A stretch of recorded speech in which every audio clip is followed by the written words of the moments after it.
Hello बच्चों, आइए प्रश्न को देखते हैं। दो संख्याओं का गुणनफल 8640 है तथा लघुत्तम समापवर्त्य 360 हो तो महत्तम समापवर्तक ज्ञात कीजिए। प्रश्न को हल करने से पहले इसकी मुख्य अवधारणा के बारे में चर्चा कर लेते हैं। तो यहाँ पे हम लोग देखते हैं मुख्य अवधारणा। मुख्य अवधारणा में हम लोग एक सूत्र देखने वाले हैं जो कि सवाल को हल करने में काम में आएगा। देखो, मान लो कोई भी दो संख्याएं अपने पास दे रखी है, ए और बी। तो हम लिखेंगे यहाँ पे संख्या ए और बी। और सबसे पहले जो इसका लघुत्तम समापवर्त्य है उसको हम लोग पहले तो लिख देते हैं लघुत्तम समापवर्त्य। समापवर्त्य इसको लसप भी बोल सकते हैं, लसप, और एलसीएम भी बोल सकते हैं। ठीक है। और उसके बाद में जो अपना महत्तम समापवर्तक है, महत्तम समापवर्तक इसको मैसेप भी बोल सकते हैं, मैसेप, और इसको बोल सकते हैं HCF। ठीक है। और इनकी परिभाषा कुछ इस तरीके से होती है। लघुत्तम समापवर्त्य की परिभाषा में बोल रहा हूँ, वह छोटी से छोटी संख्या जिसमें दी गई सारी की सारी संख्याओं का भाग पूरा पूरा जाता हो। और महत्तम समापवर्तक होता है वह बड़ी से बड़ी संख्या जिसका भाग दी गई सारी संख्याओं में पूरा पूरा जाता हो।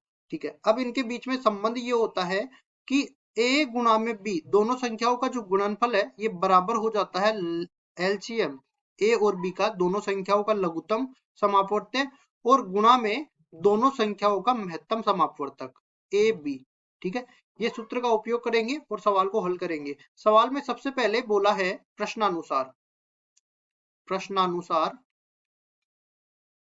दोनों संख्याओं का गुणनफल ए गुणा में बी कितना दे रखा है, 8640 दे रखा है। और एलसीएम ए और बी का कितना दे रखा है, 360 के बराबर दे रखा है।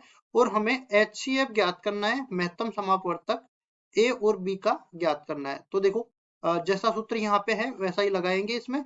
तो ये बन जाएगा, देखो, ए गुणा में बी बराबर में LCM ए और बी का, और गुणा में ये हो जाएगा HCF ए और बी का। तो ये बराबर हो जाएगा 8640 बराबर में 360 गुणा में HCF ए और बी का।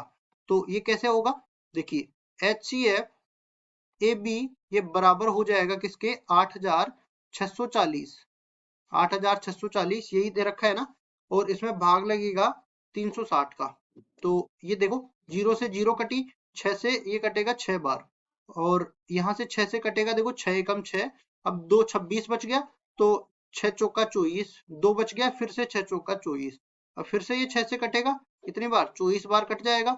तो HCF of A and B मतलब कि दोनों ही संख्याओं का महत्तम समापवर्तक जो है वो 24 के बराबर आ जाएगा, और केवल इसी का मान हमें पूछा था, तो 24 हमारा उत्तर हो जाएगा। आशा करता हूँ ये सवाल आपको समझ में आया होगा।